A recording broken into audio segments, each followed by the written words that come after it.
One of the biggest questions that gets asked is what to expect when you have an amputation. I remember thinking exactly the same thing, and I was terrified because I just did not know what was on the other side. So I'm going to try and explain the amputation process and the first few days afterwards so that if you're facing this surgery, you know what to expect. On the run-up to the surgery, make sure you have done everything that you possibly can to save the limb. You will only regret it afterwards if you run in hastily and make decisions without having all of the surgical options explored. If you are facing amputation and there is really nothing left, then you can go into it knowing that you have tried everything.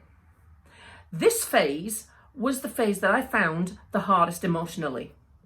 This was a massive roller coaster for me, and the fear of having to lose the leg and all of the downs and ups from surgery and it failed and surgery and it failed. This is the phase that I found the absolute hardest. So don't be afraid to get some counselling.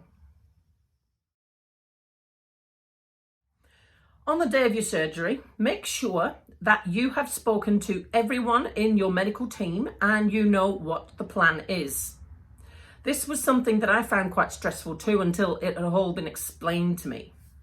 Make sure the anaesthetic team have a plan in place for the surgery. Mine was general and spinal combined, and it avoided all of the opiate family because I'm severely allergic to opiates. What that meant was I had recovered well enough the afternoon of the surgery to do a video blog. It also meant that they managed the pain really well. Now, my anaesthetist told me that the pain is completely manageable, and that was what I was afraid of. So make sure there is a pain team and a plan in place for what they're going to give you for pain, and make sure you know what that plan is. The day of the surgery was the most stressful day of my whole journey. The day of the surgery was the day that I really felt the loss, and I was absolutely devastated, heartbroken, crying, hysterical, not because of what was about to happen, but because I really felt the grief at that point, the grief of the fact I'm about to lose a body part forever. That day was the most emotionally hardest day in the whole journey, not because of the surgery, but because of the loss. So prepare yourself for grief.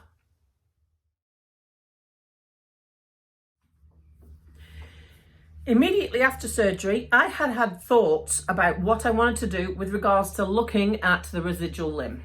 Now, I did not want to stress about it for weeks and weeks, and so I decided that I wanted to look at it straight away, immediately.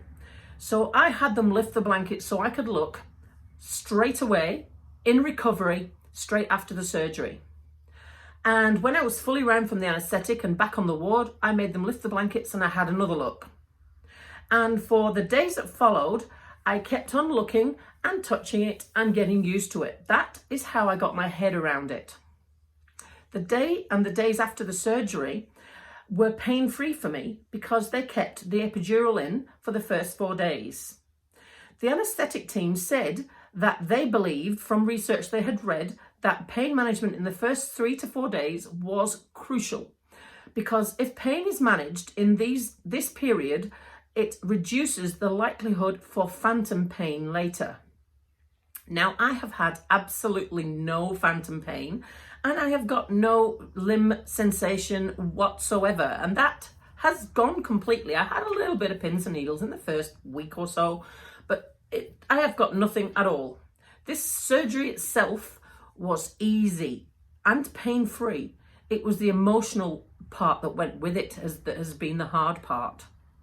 In those first few days afterwards, make sure you have mentally adjusted yourself to the change that has happened. The thing that I found the hardest was I couldn't just leap up and go here. I am a vascular patient. So I was on bed rest for 5 days. And after that, I was only allowed to mobilize in a wheelchair with assistance.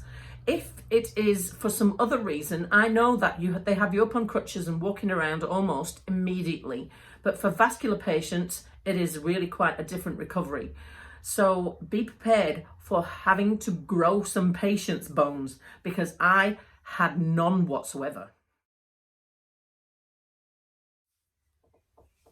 And then in the week or so after the surgery, once my epidural came out, I still had really good pain control. I have had no pain from this surgery whatsoever, which just sounds incredible.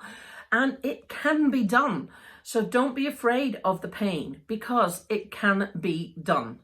After the epidural came out, I was on oxycodone, but only for 24 hours.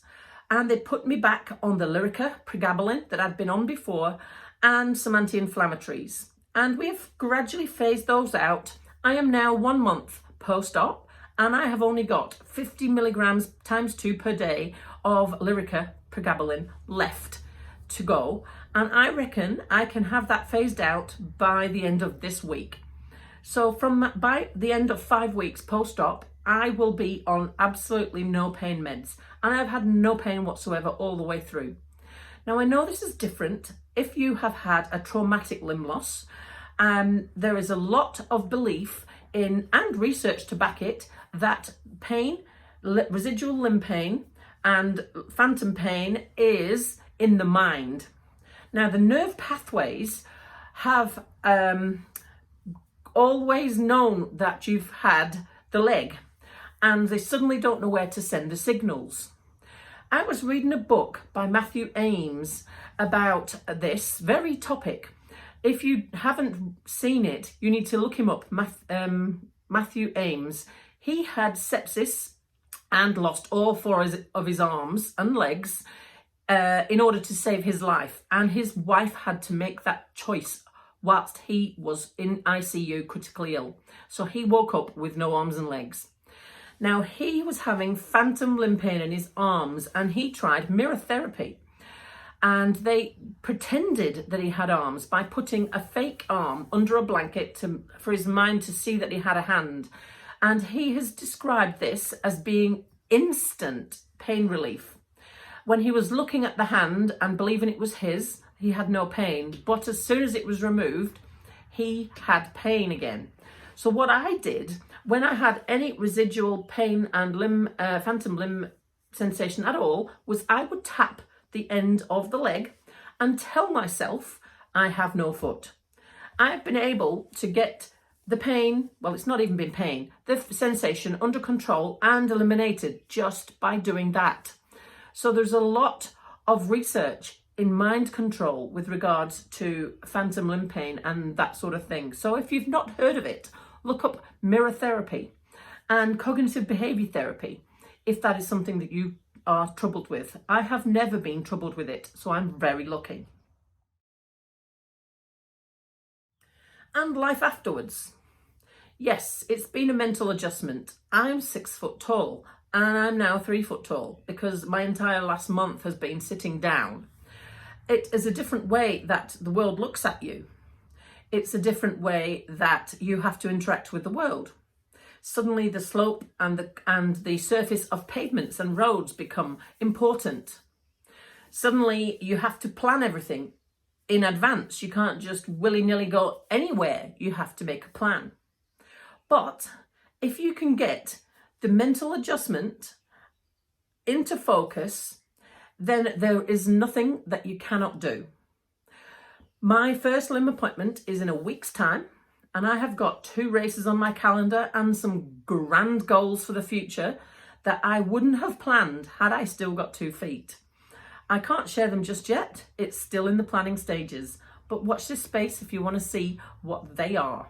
Hopefully though, this phased explanation of what to expect in an amputation surgery has given you a little bit of reassurance. Amputation is the oldest surgery that has ever been performed on human. It goes all the way back to the Middle Ages. It sounds terrifying, but they know what they're doing.